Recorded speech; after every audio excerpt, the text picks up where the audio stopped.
It was good, guys. As you can tell by the title, in today's video, I'll be making a combined 11 for the Premier League this season and La Liga this season. And why have I only done the Premier League and La Liga? Well, I think both of these leagues are probably the two best leagues in the world in 2025. And to be completely honest, these are the leagues that I end up watching the most. So I think I have a pretty good knowledge of both of them. But if you guys do like this video, then I'll do a combined 11 for every single league. So the French league, the Italian league, the German league, the Portuguese league, even the Nigerian league I'll throw in there, bro. That video will probably happen after the Champions League final. But today it's strictly Premier League and La Liga. As always, if you like the video, like it. If you want to disagree or agree with my opinion, comment something down below. Please subscribe if you like the content I'm doing right now. I'm going to try and be more consistent in the upcoming months, so watch out for that. But yeah, let's get into it, man. So let's start out with goal.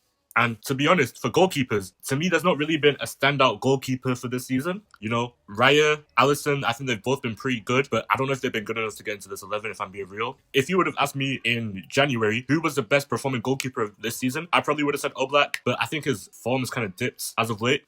And you know, since January, ironically, Szczesny from Barcelona, he's been stepping up massively. I don't know if you saw the game against Celta Vigo, that double save. You know, he's been great so far. But I think I'm going to have to go with who I consider the best goalkeeper in the world right now, Thibaut Courtois from Real Madrid. You know, it's crazy. Madrid have been so bad this season, but I think Courtois can keep his head held high for the season, to be honest, because a lot of these games, Madrid could have just lost like 5-0, 6-0, but Courtois was there to save them in a lot of games, man. I think he's consistently been Madrid's saviour throughout the season. When, you know, Mbappe's kind of had form, then was out of form. Then Vinny had form, out of form. Rodrigo, Jude. You know, I think Courtois has probably been the most consistently good aspect this season. So, you know, I'm putting him in. Okay, for right back, I have chosen to choose Trent Alexander-Arnold from Liverpool. And, you know, ironically, I don't know if he's been as consistently good this season as maybe previous seasons, but I think Trent at his best is probably the highest quality right back you'll see today in world football, bro. I've got Koundé from Barcelona and Llorente from Atleti as honourable mentions. And to be honest, if you said one of those options, I don't think I would really actively disagree. I just think Trent's the highest quality one out of all of those. Okay, let's move over to the other side.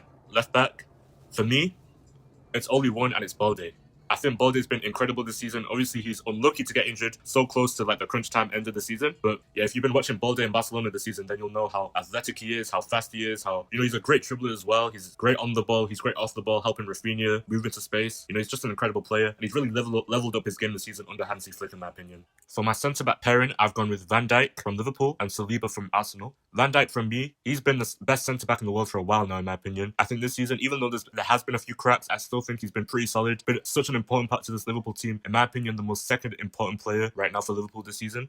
And with Saliba was a last-minute choice. I would have gone with either Inigo Martinez or Kubasi from Barcelona because I think they've been just amazing. But I think I wanted someone to represent Arsenal's defensive record this season because Barcelona, even though they're a great team, one crack you see in Barcelona is that defensively they do get exposed at times, whereas Arsenal, it's hard to score against these guys, man. And even though someone like Gabriel, who I think's reached higher highs this season, I decided not to go with him because he has been injured for a while. I went with Saliba because he's shown excellent consistency. He's comfortable on the ball. He's strong. He's quick thinking. I think he's a great player all around, man. So yeah, Van Dijk and Saliba as my centre-backs. This formation is a double pivot with a lone 10.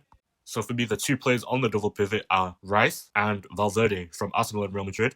To be honest, this is the position where I'm not really too sure if I would still have these guys. I think both of them have been performing at a consistent rate this season. Valverde, in my opinion, has been one of Madrid's better players. And I don't need to talk about how amazing Rice is. You've probably seen that last week and the week before against Madrid, funny enough. But, you know, when we're talking league only, you can make the argument that someone like Gravenberch from Liverpool was, especially in the first part of the season, better than Rice. But for me, I just like Rice's IQ on the ball. I like his ability just to come alive in clutch moments. He has got a lot of clutch goals this season for Arsenal. And yeah, I think he's finally getting his credit where it's due. He's been an amazing player for a while now. But that Madrid game the other week was really his statement game. And as for Valverde, he could play almost in every single position. He's reliable, he's athletic. And especially at the beginning of the season when, you know, someone like Mbappe wasn't really firing, he was the one that was, you know, carrying Madrid, keeping Madrid in the position they are right now, in my opinion. I just think he's a world-class player that will hopefully, with a new manager next season, get used rightly. Okay, now we go from a position that didn't really have that many options to a position where, even though there's really one obvious answer, there's still a lot of great players in this position. And I think, obviously, you have to go with Pedri in this 10 position. But, you know, Palmer in the early parts of the season was great. Alex Baena, he's very underrated for Villarreal. He's a great player. You know, even Jude as well. Jude has been, again, one of Madrid's better players this season. But the one guy I really want to talk about, besides Pedri, obviously, is Bruno Fernandes. Ever since Ahmad left, through injury, Bruno has been everything for Manchester United. Simple as that, man. Whether it's passes, whether it's goals, whether it's assists. creating chances, dribbling. For me, if he played for a better team, he'd probably be a key component in a lot of title-winning teams. I think he's that good of a player, and I think he should have left United a long, long time ago. But yeah, man, let's talk about Pedri, because for me, as I said in the previous video, I think Pedri is probably the most consistently great player in the world this season. It's so, so rare to find even a mid-Pedri game. He's a brilliant conductor on the pitch, passing, playmaking, IQ. Even the most underrated part about Pedri is his defensive efforts, man. That guy can defend for his life, bro. And he rarely loses the ball, so he doesn't even really need to do it. But that goes to show just how special Pedri is, man. Okay, enough with the glaze. Let's just move on to right wing. Shout out Saka, shout out Rodrigo. But for me, it's between two players this season, man. Lamine Yamal for Barcelona or Salah for Liverpool. And even though I think Lamine is the better talent and the better player, I think if we're just talking about league season, it's hard to argue against Salah, man. Most goals this season for a club in the league, most assists this season for a club in the league.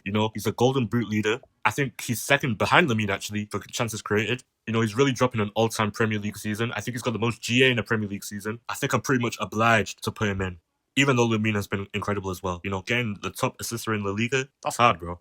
And now for left wing, Vinny. Hey, I'll hold my hands up and say, great player, but it's Rafinha, bro. Has to be. His performance levels this season have just come out of nowhere. If he's not getting a GA, he's delivering a great performance. If he's not delivering a great performance, he has a GA. You can't stop this guy, bro. You can't stop him this season, man. I think he is probably the favourite for the Ballon d'Or right now, bro. Because this form hasn't stopped. There's not been a purple patch. He's been doing this since September.